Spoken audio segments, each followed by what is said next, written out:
आगामी 12 अप्रैल को कटिहार अधिवक्ता संघ की नई कार्यकारिणी को लेकर चुनाव होना है, जबकि 13 अप्रैल को मतगणना का कार्य किया जाएगा। इस चुनाव को लेकर आज 26 मार्च से नामांकन पर्चा दाखिल करने का काम प्रारंभ हो गया। आज नामांकन पर्चा दाखिल करने वाले प्रमुख लोगों में वर्तमान सचिव विजय झा और वर्तमान अध्यक्ष महानंद यादव शामिल थे। इन दोनों ही प्रत्याशियों ने अध्यक्ष पद के लिए अपनी अपनी दावेदारी पेश की है। इसके अलावा सचिव पद के लिए रमेश जायसवाल एवं उज्जवल सिंह जैसे वरिष्ठ अधिवक्ताओं ने नामांकन पर्चे दाखिल किए हैं। निगरानी समिति सदस्य के पद के लिए अधिवक्ता यशस्वी कुमार उर्फ जिम्मी ने भी नामांकन पर्चा दाखिल कर अपनी दावेदारी पेश की है।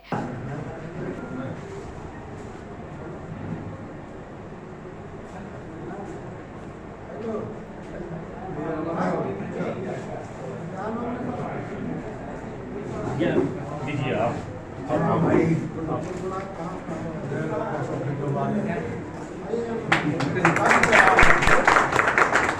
सही है चेहरा।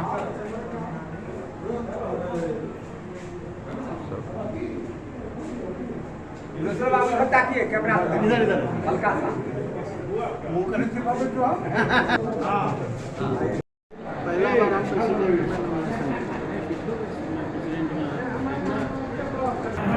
हमारा अपना है कि एक है कि डेवलपमेंट हमको देखना है, दूसरा ये देखना है कि एडवोकेट का वेलफेयर देखना है, और तीसरा बार और बेंच के बीच में कोऑर्डिनेशन भी देखना है। 3 काम मूल रूप से देखना है, और कुछ काम जो डेवलपमेंट का पिछली बार नहीं कर सके, इसी वजह से हम फिर प्रेसिडेंट में आए हैं चुनाव लड़ने के लिए कि आकर के कुछ डेवलपमेंट का जो काम रुका हुआ है, कुछ वेलफेयर में काम रुका हुआ है, आधा काम हुआ आधा नहीं हो पाया, कोविड के चलते उस सब में बाधा हो गई। तो इस बार हम आए हैं कि नहीं, जो बचा खुचा काम है प्रेसिडेंट में रहकर ही उसको पूरा करेंगे। नहीं, देखिए प्रेसिडेंट सबको काम करने का अपना अपना ढंग होता है, और हम ये नहीं कह सकते हैं कि उनके कार्यप्रणाली से कहीं असंतुष्ट हैं। वो भी अपने ढंग से काम करते ही थे और हम अपने ढंग से काम करेंगे, इसीलिए उस पर कहीं कोई विवाद नहीं है हम लोगों का। हम यहाँ के मतदाता के ऊपर है कि अब क्या करते हैं। देखिए, बार काउंसिल से एक आदमी 2 बार एक ही पोस्ट पर खड़ा हो सकता है, और हमारा ही दूसरा टर्म है। मैं पहले भी 3 बार सेक्रेटरी रह चुका हूँ। उसी आधार पर अगले दफ़ा जब खड़ा हुए थे 19 में, तो हम जीते थे, फिर पुनः हम खड़ा हुए हैं।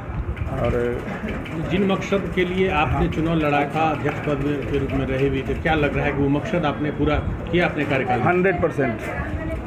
पहले जो अध्यक्ष थे उनको मीटिंग में बोलने नहीं दिया जाता था, और जब हम अध्यक्ष हुए तो बगैर हमारा संबोधन किए सेक्रेटरी बोल नहीं सकता था। पहले मैं भाषण देता था, तब जो कि इन लोगों के समय में नहीं होता था। और जहाँ तक सवाल है रिजोल्यूशन का, हम रिजोल्यूशन जो भी वहाँ होता था उसको देख सुन पढ़ करके ही हस्ताक्षर करते थे। जी, मैंने सचिव पद के लिए नॉमिनेशन फाइल किया है। कब चुनाव है? 12 तारीख को चुनाव है, 12/4 को। क्या प्राथमिकता होगी? मेरी प्राथमिकता है कि कनीय अधिवक्ताओं की स्थिति काफ़ी भयावह है। एक, उन लोग अनिश्चितता के माहौल में है, कोई शेल्टर देने वाला नहीं है, उसको सिक्योर करना। हमारे यहाँ बीमार अधिवक्ताओं की संख्या ज़्यादा है। हम लोगों के यहाँ जब मैं कन्वीनर हुआ करता था तो हमारा पूरा बार ट्रस्टी का मेंबर था, और हमारे यहाँ प्रोविज़न है कि डेथ पर डेथ क्लेम दिया जाता है बिहार वेलफेयर ट्रस्टी के द्वारा। और अगर बीमार अधिवक्ता हैं तो केवल बार से रिकमेंड होकर जाए, और सेक्रेटरी अगर एक्टिव रहे तो 50,000 रुपये तक जो है उसको तुरंत ही मुहैया कराया जाता है। और मैं ये प्राथमिकता में लूँगा कि कोई लॉयर बीमार है तो 50,000 रुपया बीमारी के एड में उसको तुरंत ही बार के द्वारा मुहैया कराऊंगा और ट्रस्टी से लड़ कर लाऊंगा। आज के इस पूरे घटनाक्रम के बारे में जानकारी देते हुए चुनाव पदाधिकारी मुनीश्वर प्रसाद यादव ने बताया कि नामांकन पर्चा दाखिल करने का काम आगामी 1 अप्रैल तक जारी रहेगा। गौरतलब है कि इसी दौरान 3 दिनों की होली का भी अवकाश रहेगा। आज नॉमिनेशन का पहला दिन था, जिसके अनुसार से आज प्रेसिडेंट के लिए 2 उम्मीदवार ने अपना नामांकन दिया, वाइस प्रेसिडेंट के लिए 6, सेक्रेटरी के लिए 6, ज्वाइंट सेक्रेटरी के लिए 8, असिस्टेंट सेक्रेटरी के लिए 7 और ट्रेजरर के लिए 4, सीनियर मेंबर के लिए 2, ऑडिटर के लिए 1, लाइब्रेरियन के लिए 1, विजिलेंस के लिए 2 और एग्जीक्यूटिव मेंबर में 6 सदस्य अपना नामांकन पत्र दाखिल किए। सर ये कब तक दाखिल कर सकते हैं? ये नामांकन के लिए जो तिथि निकाली गई है उसके अनुसार से 26/3, 27/3, 31/3 और 1/4। चुनाव कब होना है सर? चुनाव 12 को होना, 12 अप्रैल। कुल कितने वोटर हैं?